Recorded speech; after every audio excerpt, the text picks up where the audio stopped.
con el maestro, ¿tú eres psicólogo o neuropsicólogo? William Castrillo. Buenos días para todos. Bueno, entonces, bueno, al tema. Yo tuve la ventaja, viniendo para acá, de compartir puesto justamente con el maestro Henry Díaz, y eso nos dio muchas posibilidades de diálogo. Yo, por ejemplo, no sabía que el maestro había estado profundamente vinculado con el pequeño teatro en la ciudad de Medellín. Y a raíz de eso yo le comentaba a él una experiencia que había tenido justamente con la última obra tal vez que había visto en el teatro, el pequeño teatro, que era una representación de Medea. Era la versión de Jean Anouilh. Y le comentaba que como espectador de esa obra, siempre que fui, y fui varias veces durante el tiempo que duró la puesta en escena, siempre que veía la obra, inevitablemente lloraba. O sea, la obra me conmovía profundamente. Curiosamente, al día siguiente, durante el desayuno, estaba hablando con el amigo Juan Diego, con el amigo poeta Juan Diego. Pero sí desayunaron. Sí desayunamos. Uno con los poetas tiene que desayunar ligero. Y entonces Juan Diego, curiosamente, me comentaba, sin haber sido testigo de ese diálogo con el maestro Henry, me comentaba una experiencia similar con una obra que él había visto. ¿Cuál era la obra? Jared Velázquez, en obra 25, algún texto sobre García Márquez, de las flores, rosas. Exacto, sí. Y Juan Diego comentaba también que a él le había conmovido profundamente la obra, y que de hecho había llorado viendo la obra, pero igualmente le entendía que no tenía una certeza clara de qué era propiamente lo que producía esa sensación. Era que estaba yo no pude evitar tener recordar algo que comentaba Freud cuando él asiste a Edipo Rey, y Edipo Rey lo impresiona profundamente, pero él no tiene tampoco la certeza de que es aquello que lo conmueve. Y Freud, que era tan pretencioso, que pretendió, por ejemplo, que tenía el misterio que dilucidaba qué era lo que nos conmovía de la Mona Lisa, qué es lo que de la pintura de la Gioconda durante siglos ha cautivado al ser humano. En última instancia, él va a decir que la sonrisa de la Gioconda es la que corresponde al gesto de la madre en el instante de amamantar al niño, y que de alguna manera todos tenemos esa huella, esa impronta en el inconsciente, y hay como esa especie de elemento de metacomunicación por medio del inconsciente que hace que ver la obra evoque ese contenido. Muy pretencioso Freud. Y se pasan de hecho muchos símiles entre Edipo Rey y el psicoanálisis, ya que de alguna manera, y eso lo hablaba también con el maestro Henry durante el viaje de venida, viaje de 7 horas, y habla muchas cosas, se equipara muchas veces a Tiresias, por ejemplo, con el psicoanalista. O sea, Tiresias de alguna manera está revelando, está dando las pistas para que se produzca la abreación, un término que se utiliza mucho en psicoanálisis, que es una palabra que alude también a la catarsis, o sea, el instante de saber, ese instante en el que se sabe, ya que en la terapia psicoanalítica, que no es la terapia, no es el discurso del amo por lo demás, así uno sospeche y sepa cuál es la causa del problema, hay que dejar que se produzca esa abreación, esa catarsis, que es una especie de satori, si copiamos el término del ámbito del budismo zen. Es ese instante en el que se sabe, pero de alguna manera Edipo, hay un instante donde sabe pero no quiere saber por completo, o sea, todas las pistas le son puestas, pero él no quiere saber, porque es que lo que tiene que saber Edipo es algo terrible, o sea, haber cometido parricidio, haber cometido incesto, y toda esa pasión de Edipo buscando al culpable para que la esfinge libere a Tebas de las plagas que ha implicado el asesinato de Layo, la muerte de Layo. Entonces Edipo no quiere saber. Se establece entonces como esa especie de metacomunicación mediada por el inconsciente. Esta imagen es de la Suite Volare de Pablo Picasso, son cerca de 100 grabados, Y yo tuve la fortuna de verla en el Museo de Arte Moderno, en el Museo de Antioquia, donde está por lo demás una gran colección del maestro Botero. Tuve la posibilidad de ver esta pintura, este grabado. Eran cerca de 100 grabados, y muchos de los grabados tenían que ver con ese tema del laberinto, del Minotauro, de Ariadna. Especialmente me fascinaban y me detenían en las pinturas, en los grabados que hacían alusión a este tema del laberinto y de Ariadna. Y esta pintura en especial me cautivó. Fui muchas veces, me daba un poquito de pena cuando eran las mismas niñas que estaban vigilando los pasillos. De alguna manera estaba como muy obsesivo con la pintura, pero me produjo una fascinación increíble.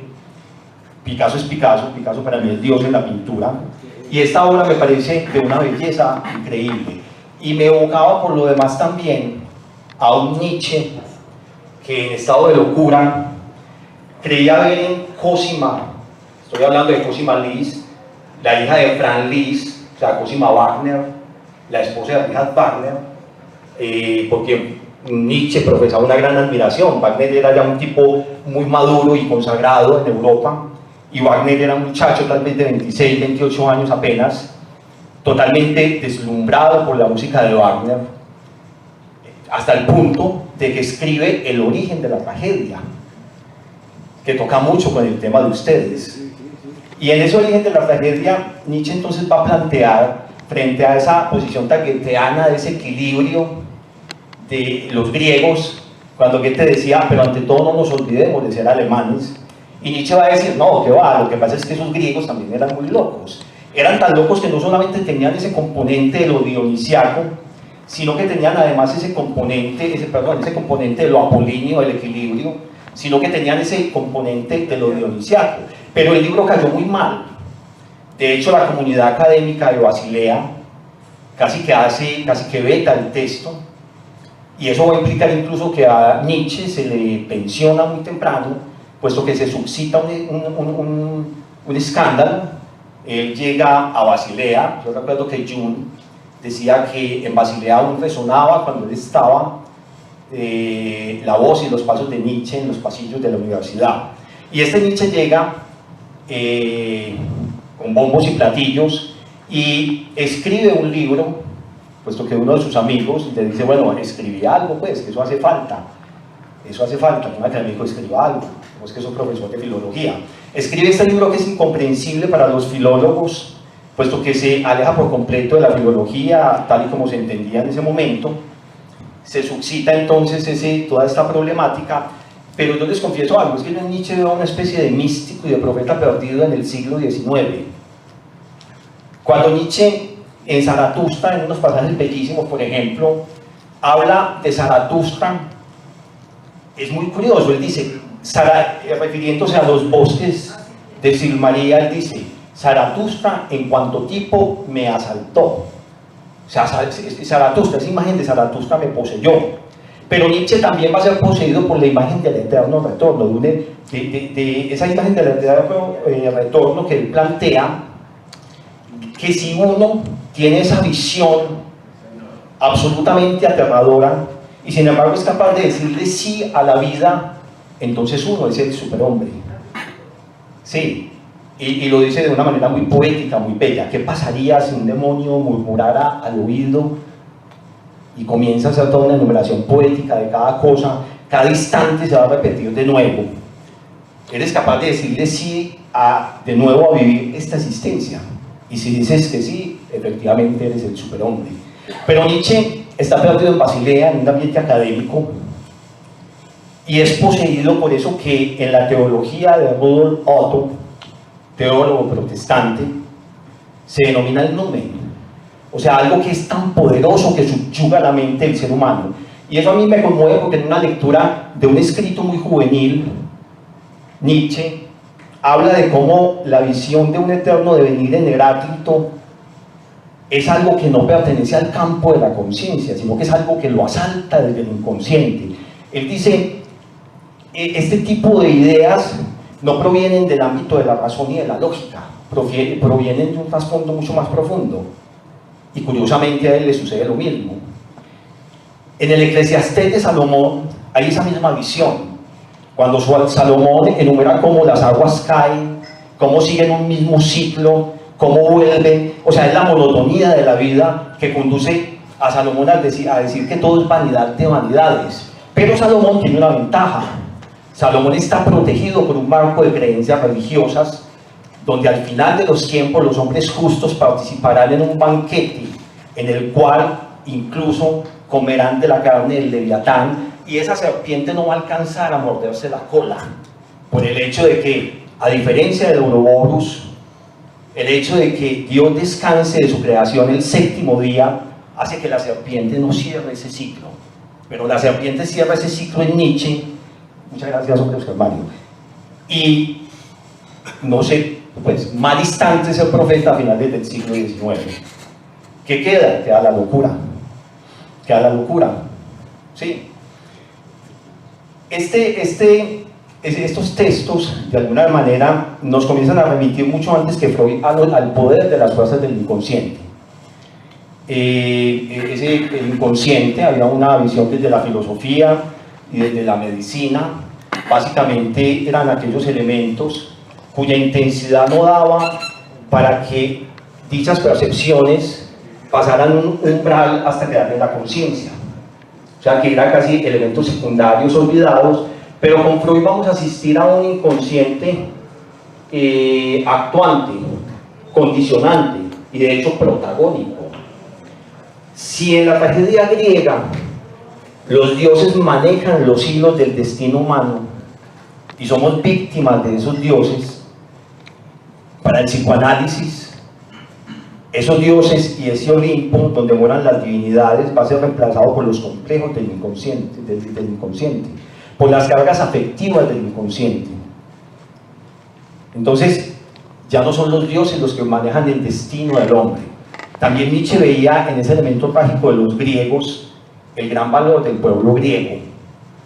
Ya no van a ser esos elementos los que manejen la vida del hombre, van a ser los complejos individuales de carga afectiva del inconsciente humano. Pero incluso mucho más allá de esa concepción freudiana está la idea junguiana, está la idea de Carl Gustav Jung, de que no solamente hay un inconsciente individual, sino también de que hay un inconsciente colectivo. Y que ese inconsciente, si ese consciente individual efectivamente está formado por las cargas afectivas, ese inconsciente colectivo, en cambio, es el mismo en todos los seres humanos y le pertenece a la especie. Ese inconsciente colectivo está poblado por las figuras arquetipales, por arquetipos. Y Jung hace todo un recorrido para explorar el concepto de arquetipo desde la filosofía platónica, desde Filón de Alejandría, que habla del imago Dei, de la imagen de la totalidad, que es la imagen de Dios en el ser humano, y entonces rescatan todo ese elemento del inconsciente colectivo, lo plasma muy bien, lo explora por ejemplo en la alquimia, las diferentes fases del proceso alquímico, y ve por ejemplo en elementos como la alquimia con todo ese lenguaje metafórico, figurado, supremamente, que en ocasiones parece absolutamente incomprensible. Lo que él va a ver es todo un periplo de iniciación que arranca desde una fase totalmente oscura de la materia, donde se da simplemente la proyección de las fuerzas del inconsciente, ese estado del plomo, hasta llegar a una sublimación de las energías espirituales. Entonces Jung le va a conceder un gran poder a ese inconsciente, a esos arquetipos que son los contenidos del inconsciente, que no pueden ser representados, pero que afloran al inconsciente, que afloran por ejemplo en las doctrinas secretas, la cábala por ejemplo, que no es una religión, es una mística, es la mística del pueblo judío, de la religión judía. Ella misma no es un sistema religioso, es un sistema místico al interior del judaísmo, y de las diferentes doctrinas secretas, que son básicamente elementos de iniciación. Ahí se manifiesta el inconsciente, pero se manifiesta también en el mito y se manifiesta en la leyenda. En el mito como una manifestación de los contenidos del alma. Esa palabra alma es una psicología, etimológicamente significa estudio del alma, pero la palabra alma es una palabra que cayó en desuso. De hecho, cuando uno lee a los novelistas del siglo XIX, de filósofos, se encuentra mucho la palabra alma, y una palabra terrible para su momento histórico, que es la palabra desalmado. Sí, pero nuestro momento histórico perdió el alma. El alma ha sido reemplazada, y yo esto lo sé bien desde el ámbito de la neuropsicología, por un conjunto, una interacción de redes neuronales. Eso fue lo que reemplazó el alma. Entonces la palabra desalmado ya no significa mucho. De hecho, porque no tenemos alma, o sea, somos algo aterrador para los tiempos que nos anteceden. Somos seres sin alma. No tenemos contacto con el alma. Todos los pueblos en la antigüedad, ahora que veíamos, y ayer también, esta imagen del teatro griego, todos los pueblos, incluso el humilde indio que construye su pequeña choza y coloca una estaca al interior de ella para organizarla, esa estaca, esa humilde estaca, es una imagen del imago mundi, del ombligo del mundo, es un referente. Esa humilde casa está relacionada con la morada de los dioses, y cada cosa que el ser humano hace tiene esa significación y tiene ese vínculo. La agricultura, la alfarería, el solo hecho de tejer un cesto, absolutamente todo tiene esa relación. El hombre vive en un universo mágico religioso. Tal vez por eso Freud va a decir que hay una gran herida narcisista cuando Copérnico enuncia que no vivimos en un planeta que esté ubicado en el centro del cosmos, sino en un planeta insignificante, y que esa herida narcisista la tenía que pagar caro. Pero él va a decir también que hay una herida narcisista que le inflige el psicoanálisis al ser humano, y es la de saber que no es dueño de sí mismo, sino que son los dioses que amoran en su inconsciente los que dominan su vida. Entonces tenemos todas estas visiones, esta revaloración en buena medida del mito, porque el arquetipo se expresa mediante doctrinas secretas, mediante los mitos y de las leyendas, mediante un elemento incluso que es más poderoso, que son los sueños y que son las visiones. Y ahí tenemos a Santa Teresa de Jesús, a San Juan de la Cruz, a Jacobo de Bowen. O sea, tenemos toda una vida del espíritu, por decirlo de alguna manera, de la cual nos hemos desvinculado. Y sin embargo los mitos están ahí. A mí siempre, por ejemplo, me ha parecido que los marxistas son personas supremamente piadosas. O sea, los marxistas. De hecho, Marx, como un buen judío, tiene toda esa visión apocalíptica. Ya no como en los textos, como en el texto de la lucha de los hijos de la luz contra los hijos de las tinieblas de los manuscritos del Corán, sino en la lucha apocalíptica del proletariado contra la burguesía, para un nuevo inicio del mundo. Y fuera de esos libros sagrados como El Capital, El origen de la familia, la propiedad privada y el Estado. Sí. Entonces, hay esa profunda influencia de fuerzas arquetipales actuando constantemente en el ser humano. Jung, por ejemplo, con respecto de Hitler decía, él es el apéndice del pueblo alemán. Y hay una conciencia incluso contemporánea, muy desde cierto ámbito de la teología católica, de que la modernidad es un regreso al paganismo, a las fuerzas del paganismo, y las fuerzas del paganismo representan, desde ese punto de vista, contenidos más primigenios del inconsciente que no han sido adecuadamente elaborados, mecanismos de proyección. Incluso ese mecanismo de proyección es lo que hace que Piaget copie el concepto de Freud y hable de la concepción animista del mundo en el niño. Hay un libro de Freud, de Piaget, que se llama La concepción del mundo en el niño, que es bellísimo, puesto que Piaget, utilizando este término de Freud, nos habla de cómo el niño concibe un mundo totalmente animado. Y entonces ese libro me hizo recordar a mí, muy pequeño, no sé cuántos años, 4 o 5 años, caminando por una calle en Belén San Bernardo y sintiendo compasión de una piedra que estaba en el suelo y cambiándola de sitio para que la piedra descanse de estar ahí. Ese mundo, y eso lo rescaté de esa lectura de Piaget. Y así sucede, ese es el mundo mágico en el que vive el niño. Tal vez por eso hay siempre esa vocación del niño en la obra de Rilke, en la obra de Goethe, el país de la niñez, y en la obra incluso del mismo Nietzsche. Sí, o sea, esas transformaciones del espíritu, una de ellas es efectivamente cuando el héroe se convierte en niño. Maestro William, una pequeña pausa. Para de pronto, cuando hicimos, pues, Germán hizo la convocatoria de todo el tema de cine y teatro, justamente me pareció muy interesante, pues, como lo que nos estás presentando en esta retrospectiva histórica. Decía Juan Manuel Roca que Tiresias hablaba la lengua de los pájaros, y yo creo que es un poco como... y ahora, justamente en este mes de agosto, empieza en Medellín un seminario muy interesante de cine y psicoanálisis. Empieza, pues, es un seminario que se va a efectuar entre el mes de agosto.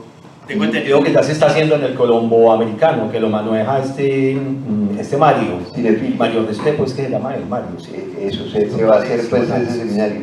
Y disculpa, pues quería solamente hacer esa pequeña pausa porque, pues, lógicamente, pues, tanto el teatro como el cine se alimentan para recordarles un poco como la temática de la conferencia, que yo quisiera que nos la refirieran. ¿Por qué escogiste ese tema de lo junguiano?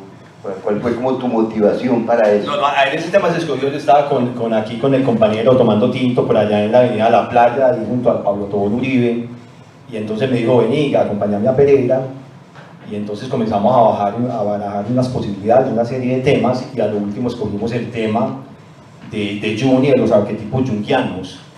Entonces, básicamente esa fue como la génesis, pero es un tema que siempre me ha interesado, porque de alguna manera, o sea, yo soy neuropsicólogo, sigo un modelo de neuropsicología que es la neuropsicología de Alexander Luria, que es un modelo neuropsicológico de origen vygotsquiano, y por ende tiene un trasfondo marxista en su consideración de la psique.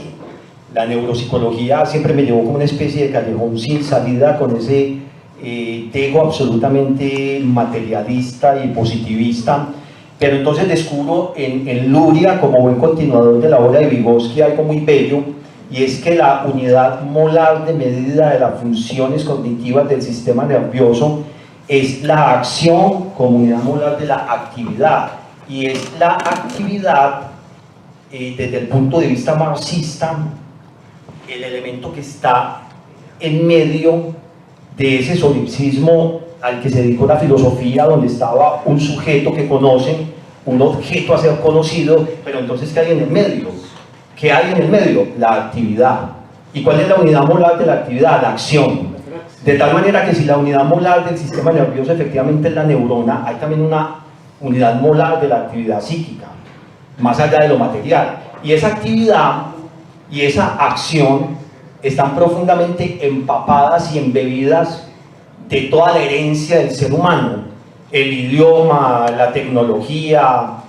Y entonces la valoración neuropsicológica, desde ese punto de vista, me parece a mí que se vuelve más bella. Si vos aplicas una prueba como el WIS-4, por ejemplo, que es puro análisis estadístico, entonces utilizas eso que a mí me parece que Jung es muy acertado cuando dice que una campana de Gauss es una especie de ente platónico, lo que está en el medio, y efectivamente ese sujeto que está en el medio de la campana de Gauss, llega a él mediante la estadística y mediante la selección de una población que se estandariza, pero se pierde el individuo concreto, específico, histórico. Si coges, por ejemplo, a un niño disléxico de Santa Elena, que es un trabajo que yo hice, un niño disléxico, entonces de 12 años, decís que hay un problema de cognición, que hay un problema tal vez del funcionamiento de sus circuitos de aprendizaje, de sus redes neuronales. Pero si analizas detenidamente y aplicas pruebas no estandarizadas diseñadas por la escuela rusa, de lo que te das cuenta es que hay también una falencia y un retraso que no es mental, sino sociocultural. Entonces tenés que aplicar pruebas distintas. Yo le preguntaba al niño, en el test, en unos tests de Luis IV, que es un test estadístico de medición de la inteligencia infantil de la escala Wechsler de medición de inteligencia. Entonces, uno coge, por ejemplo, al niño y le muestra unas láminas.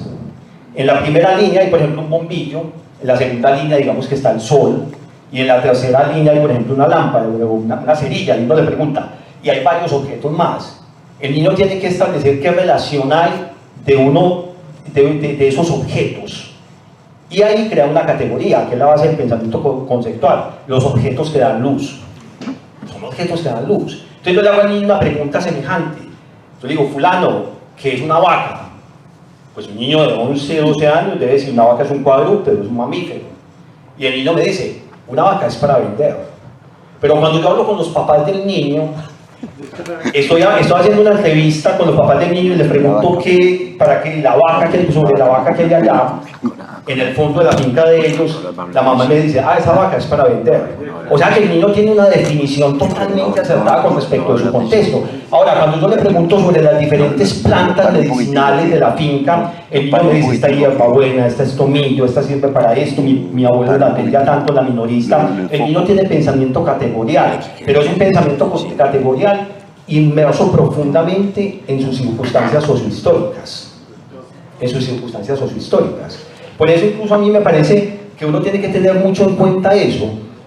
Por ejemplo, se cree que el arte suele ser complicado para los muchachos, pero entonces uno tendría que tener una didáctica. De hecho, yo recuerdo que la apliqué con un grupo de estudiantes con el tema del impresionismo. Entonces ustedes saben que los impresionistas no se conformaron con pintar las circunstancias atmosféricas de memoria en el interior de un estudio, sino que salieron a la naturaleza. Entonces uno copia eso, uno sale con los niños a un espacio donde hay arbustos y viene la pregunta, muchachos, ¿los árboles son de qué color? Los árboles son verdes. Y cuando está de noche, entonces ya viene la teoría de los colores luz, que sustenta que el negro es la ausencia de luz. Y la teoría de los colores pigmento, que sustenta que el negro es la sumatoria de todos los colores. Entonces, se le muestra un objeto que se convierte en ese instante en un objeto pictórico, un arbusto. Pero yo miro ese árbol y hay unas hojas que son casi blancas, sí, donde está incidiendo el sol. Pero donde no está dando el sol, hay unas hojas que son absolutamente oscuras. Entonces los niños comienzan a entender ese elemento que fue una reflexión del impresionismo. Y viene una pregunta, que fue un incidente que le pasó a Pizarro, ¿qué va a pasar cuando el sol se oculte? El objeto va a cambiar completamente. Entonces a Pizarro lo apresan, él está pintando un puente en épocas de disturbio en París, donde apenas estaba iniciando la fotografía, piensan que de pronto está dedicado a una actividad de tipo revolucionario, y entonces cuando ya lo liberan, el gendarme le dice, listo, vaya, siga pintando su puente, y él dice, ya no es el mismo. Cuando uno mira las pinturas de la Catedral de Roa de Monet, que pintó varias veces la misma fachada, es la misma fachada, pero no es la misma fachada en términos de luz, ni los montones de heno en el campo. Entonces cuando los niños llegan al aula y ven las proyecciones de los pintores impresionistas, lo entienden. Así como pueden entender a Picasso si uno les enseña qué es la línea de horizonte, qué es el punto de fuga, y uno les muestra todo ese embelezo con la perspectiva de ese gran descubrimiento de Brunelleschi, de Rafael Alberti, que ellos lo entienden fácil y van a entender el impresionismo como una mirada que vuela a todas esas categorías. No sé cómo se habrá hecho en el cine, yo sé que en la pintura lo hizo Marcel Duchamp, por ejemplo, también con el desnudo bajando la escalera. De la misma manera, o sea, son todas esas influencias mutuas, donde efectivamente hay robo y hay saqueo, y está bien que sea así, porque es que las artes no son compartimentadas ni separadas. André Breton, entiendo que en su manifiesto surrealista, que es tal vez de 1926, lo primero que hace es declarar como su profeta Freud. Y de hecho Joyce y Virginia Woolf copian el tema del monólogo interior justamente a partir de la obra de Freud. Entonces hay unos profundos vasos comunicantes: psicología, psicoanálisis, literatura, pintura, y obviamente el tema de los arquetipos junguianos no podía ser ajeno a eso. Joseph Campbell fue amigo personal de John Lucas, que incluso para algunos elementos que hizo, facilitó una propiedad, dice documental digital, de Joseph Campbell. Documental fue emitido originalmente como 6 conversaciones de 1 hora cada uno. Es un documental que se hace sobre Joseph Campbell, donde habla del periplo del monomito. ¿Qué es el monomito? En este caso, él se dedica a uno muy específico, que es el viaje del héroe. que va a tener una profunda implicación con el cine. Es el periplo del héroe. Está muy bien plasmado, me parece, en la película de Matrix, donde comienza con el periplo del héroe tiene estos tres contenidos: el viaje, o sea, la partida, la iniciación y el regreso. Esa estructura la encontramos en Ulises. ¿Ustedes se acuerdan de ese bello poema de Constantín Cavafis, de Ulises, de Ítaca? Es un poema muy bello. Y en la vida, de alguna manera, todos nos hemos confrontado con esa situación. Dígalo. Sí, nos hemos confrontado todos con esa situación, con el viaje. No, me lo supe en una época cuando era joven, ya me olvidó. Listo, entonces, ese viaje, el viaje de Ulises, tipifica esos elementos: la partida, la iniciación y el regreso. Esa partida inicialmente tiene que ver con no saber quién se es. El sujeto está perdido en el laberinto de la psique, no sabe quién es. En Matrix, por ejemplo, Neo no sabe quién es, vive en el mundo ordinario, él no sabe quién es él. Él cree, él lleva una vida ordinaria. Viene alguien que le revela su verdadera naturaleza. En muchos mitos, ese mito se denomina el Salvador Salvado. El Salvador Salvado es el enviado por Dios para liberar a los hombres, pero él se enreda en los asuntos del mundo, se le olvida cuál es su misión y tiene que haber alguien más que vaya y le revele cuál es su verdadera naturaleza. Pero el individuo se niega a aceptar cuál es su verdadera naturaleza, no es que lo haga de buena gana, puesto que se le está pidiendo que tiene que alterar toda la totalidad de su mundo, todas sus percepciones ordinarias. Entonces Neo se niega por completo. Entonces Morfeo le dice: ve, vos sos fulano, el mundo funciona así. Él está perdido en el laberinto de su psique, pero ahí da el primer paso. Todo este esquema de la obra de Joseph Campbell fue tomado como un elemento de estructuración de los guiones en Hollywood, e incluso uno los ve en películas muy baratas. Hay una con Schwarzenegger, ¿cómo es que se llama? Comando, creo que es, y la de Rambo también. O sea, el general va, le dice: tu misión es esta, pero ellos ya se enredaron en los asuntos de un mundo ordinario y se niegan a esa misión. Pero entonces después viene la gran iniciación. Esa gran iniciación comprende pasar al guardián del primer umbral. Me acuerdo que hay un texto bellísimo de Kafka, no recuerdo cuál es el título, donde un tipo estuvo toda la vida parado frente a una puerta vigilada por un guardián y nunca fue capaz de cruzarla, y cuando ya está agonizando, habla con el guardián y el guardián le dice: sí, si me lo hubieras pedido, hubieras pasado.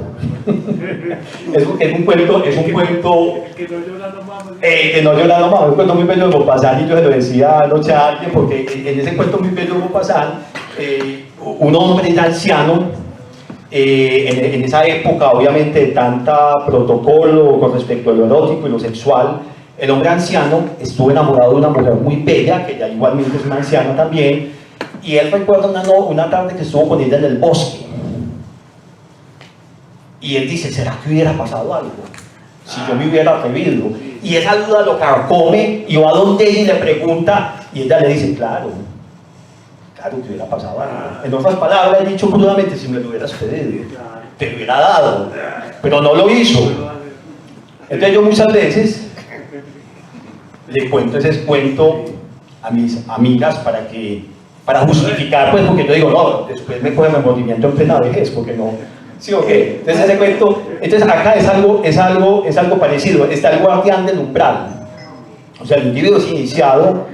Viene la imagen también de la ballena, ¿no es cierto? La ballena que devora a Jonás, pero Jonás entonces va a renacer a un nuevo mundo. O sea, hay una serie de simbología, y toda esa simbología fue profundamente explotada por Hollywood. Y entonces, al igual que, como decía Freud, pero incluso desde una perspectiva más profunda, ese inconsciente es un inconsciente actuante, condicionante. La pregunta es, porque incluso si hay en psicoterapia junguiana, la pregunta es: ¿cuál es el mito que no has elaborado bien? ¿Cuál es el mito que te puede salvar? ¿Cuál es el mito que te puede salvar? Uno ve, por ejemplo, ciertas damiselas que se meten en el mundo, por ejemplo, la mujer fatal, esa mujer que plasma también Salomé, la Salomé, la hija de Herodes, de Herodias, hijastra de Herodes, y que lleva al teatro. Aquí está Salomé. Aquí está Salomé. Ah, Salomé, claro, ahí está Salomé sentada. Y que lleva a Oscar Wilde, a la literatura. Pero entonces yo se lo contaba ayer a Salomé, yo se lo contaba ayer con respecto al lugar de la Salomé, de la cual se enamora profundamente Nietzsche, a la cual Rilke le dedica, no sé si son las elegías del Duino o el libro de las horas, una mujer que sostiene una correspondencia impresionante con Freud, donde ella no es un sujeto pasivo, sino que hablando de feminismo, de ese primer feminismo, no ese feminismo radical que quiere acabar con lo masculino y que vilipendia la belleza de lo viril, que es una belleza que tiene que ser rescatada. No sé, pues yo no estoy de acuerdo con que los hombres claudiquemos en la belleza de lo viril y en el poder de la virilidad, que también es una energía arquetipal muy poderosa. Entonces, la idea es eso, básicamente todas estas situaciones arquetipales fueron llevadas también al campo del cine. Era básicamente como esa pequeña reflexión sobre el tema de los arquetipos junguianos en el cine y el poder del inconsciente, no solamente en cómo nos influye la sonrisa de la Mona Lisa, en ese análisis que hace Freud en el psicoanálisis del arte, o incluso cuando se para Freud frente al tema de los hermanos Karamazov con el parricidio, pues el personaje más miserable y detestable de la historia de la literatura, pues para mí es Fyodor Karamazov.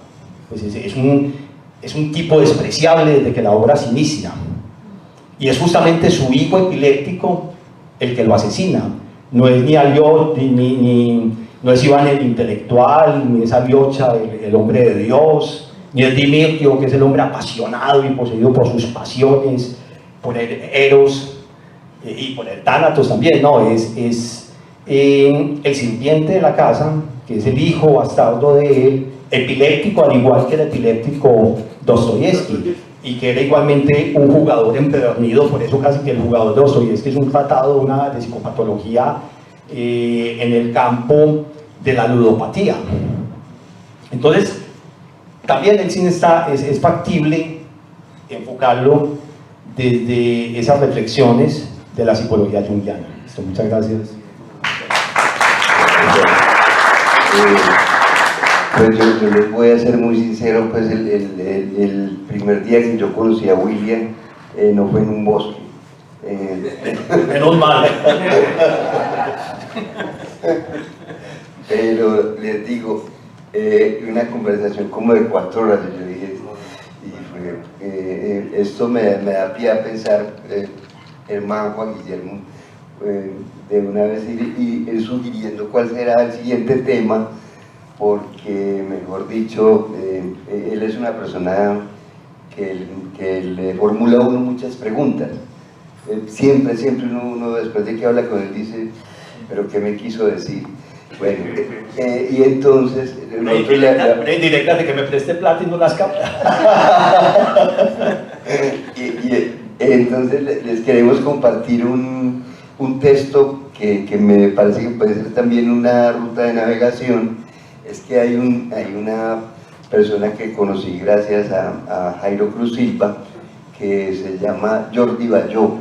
Él fue el director de, no sé si en la actualidad lo es Jairo, del Centro de Cultura Contemporánea de Barcelona, y también fue como el director de la maestría pues, en creación documental de la Universidad Pompeu Fabra. Entonces él tiene, William, no te vayas, un libro que yo no soy vigilar y castigar, un libro que se llama La semilla inmortal, los argumentos universales en el cine, y un poco a partir pues, de ese texto y de los diálogos con William me pareció muy interesante, porque es un libro que habla, por ejemplo, de esos temas que él nos ha referido, el viaje, el regreso al hogar, la venganza, pues como ahora que nos acompañó el maestro Henry, es como esas temáticas universales, porque también, como lo expresaban ayer, a partir de la poética de Aristóteles fue que se inició un poco como la narrativa universal. Entonces, el tema que plantearon ustedes, pues teatro y cine, ustedes saben pues que tienen muchas horas de vuelo. Y si Germán y la compañera les podemos compartir ese libro, pues tenemos el libro que se llama La semilla inmortal y los argumentos universales en el cine. Entonces yo en primer lugar pues quiero darte las gracias, William, pues por tu disponibilidad y como yo sé que los temas tuyos son como hay que tener mucha neurona, entonces ¿quién quiere hacerle alguna pregunta? Juan Diego, pues que está inquieto. Yo solamente me trajo por colación el libro de Campbell que el libro de mis caras. he escuchado muchos de cine que lo tienen como referente básico para hacer un guión. Lo tienen ya está como en todas las escuelas, creo. Y yo recuerdo que ayer incluso hacías como esa alusión al mito en la última parte de la Claro, todo el mundo ya se volvió sí, como... hacías una alusión al tema del mito. Sí, a la posibilidad de que la narrativa audiovisual de televisión, que es el planteamiento del libro de Cabrujas, Sí. rescate el concepto del mito en la historia, para conectar, entonces con la posibilidad de ritualizar la existencia.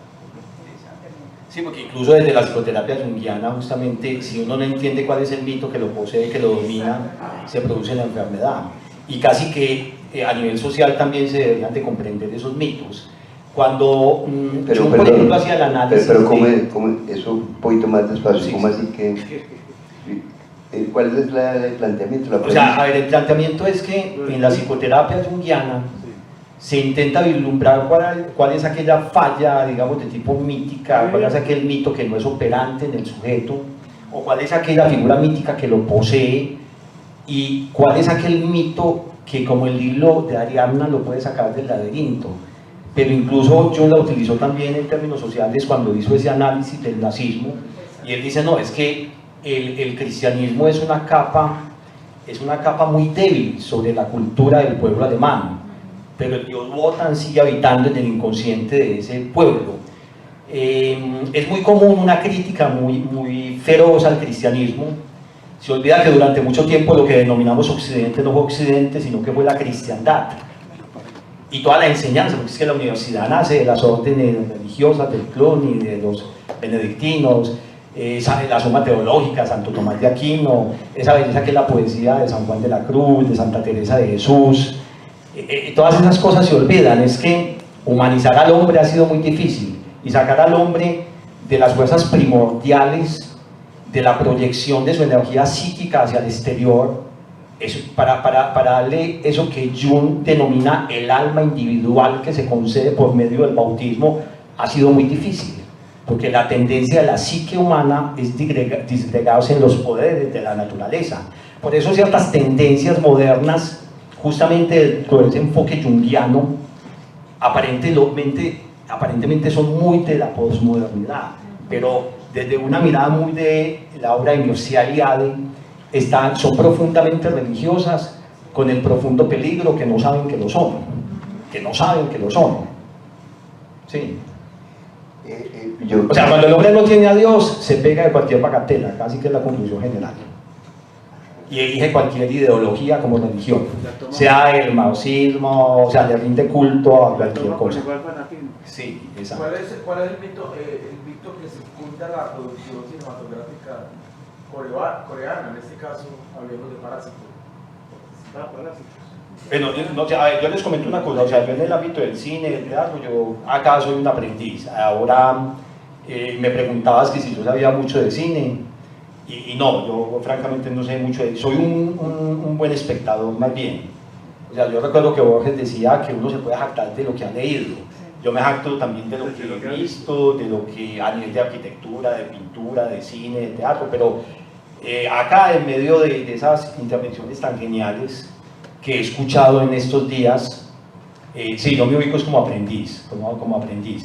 No sé si de pronto... Pero no obstante, me parece una pregunta muy interesante. Sí, totalmente. No sé, Omar, al respecto de la inquietud Juan Guillermo, ¿qué consideras tú? mirar como un poco, especular un poco con respecto a cómo desde la neurociencia o desde su ámbito de formación y de experiencia. A mí me impactó algo en El Señor de las Moscas y usted lo dijo ahora, y es el que necesitamos un orden, ¿no? El que necesitamos aprender algo. Que tanto nosotros somos en realidad ósmosis, o sea, de dónde sale la ósmosis. Nosotros cómo en realidad podemos sacarle provecho al ósmosis, al saber sin tener la posibilidad de y cómo saber. Cuando yo te comentaba que el modelo neuropsicológico que yo sigo es de la línea luriana, que está basada en la psicología de Vygotsky, justamente ahí hay ese sujeto histórico, específico, ese sujeto histórico concreto, pero a mí me parece que son pisos explicativos. Para mí la neurociencia es un piso explicativo muy bello.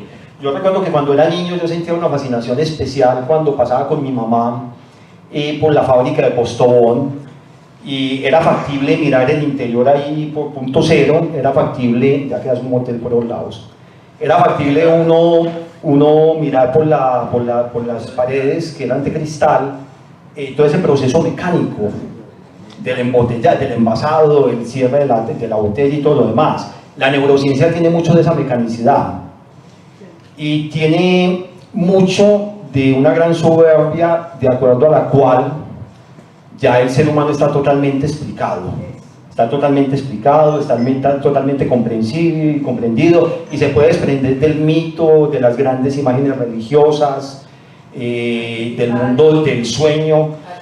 Muchas veces se dice que el elemento fundacional del psicoanálisis es el instante donde Freud identifica la transferencia de Berta Pappenheim. A mí me parece que es el instante donde Freud dice que ya no entiende por qué escribió el proyecto de una psicología para neurólogos, porque es el instante donde Freud va a captar profundamente que necesita otros elementos más allá del mito, los sueños, los cuentos infantiles. Recuerden ese texto tan bello que es Psicoanálisis de los cuentos de hadas de Butternheim, que es un texto muy bello donde Butternheim sostiene que el niño equilibra su inconsciente a través de la lectura de los cuentos de hadas. Sí, entonces el mito está ahí siempre operando, lo sepamos o no. Si vivimos de espaldas al mito, tanto como colectividad, como individuos, operamos una fractura y adoptamos posiciones que no entendemos, porque es que volvemos al caso, no solamente es un inconsciente individual operante, sino que también es un inconsciente colectivo que opera. Entonces, cuando tú abres conversatorio, tu ponencia, y dices que veías una obra de teatro que no sabías por qué te conmovía. Ah, sí. a Medea, La obra de Y todavía no sabes. pero la versión de Jan Manuel. Todavía no sabes. ¿Cómo? Todavía no sabes o haces... No quiero saber. Es que es precisamente... Nos hace sufrir, ¿no? O sea, nos hace lo que decía Epicuro. Si yo no sé que me voy a morir, pues yo no tengo que sufrir porque me voy a morir porque no lo sé. Pero es que yo ya sé que me tengo que morir y el saberlo me hace sufrir. Yo recuerdo dos exposiciones de ayer, la de Germán y un comentario que hacía sobre la etimología de la palabra máscara, de la palabra personalidad, que proviene de la palabra máscara, que es la costumbre en el teatro griego de que un solo personaje representa, un solo individuo puede representar varios personajes simplemente con el cambio de máscara.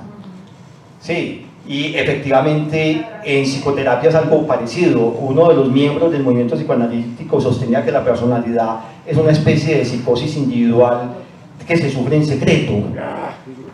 O sea, la personalidad es ya una enfermedad. Uno se apega a algo pequeño, miserable, lleno de carencias, lo defiende, y por eso las grandes religiones. ¿Cuál es la enseñanza en el Bhagavad Gita? Todo el discurso del Bhagavad Gita ese bello canto de la liberación, donde Krishna, en su forma de auriga, le dice a Arjuna: ven, yo te doy el néctar de la liberación para que comprendas que el mundo es una ilusión, pero que tu yo es una ilusión también. Y de alguna manera todas las religiones propenden eso. Nicodemo, que era un maestro fariseo en la ley mosaica, busca a Jesús en medio de la noche y Jesús le dice, tienes que morir y tienes que nacer de nuevo. Y él, dentro de una lógica rigurosa, le dice, pero ¿cómo es posible nacer de nuevo? Maestro, ¿cómo es posible, Rabí? ¿Cómo es posible nacer de nuevo?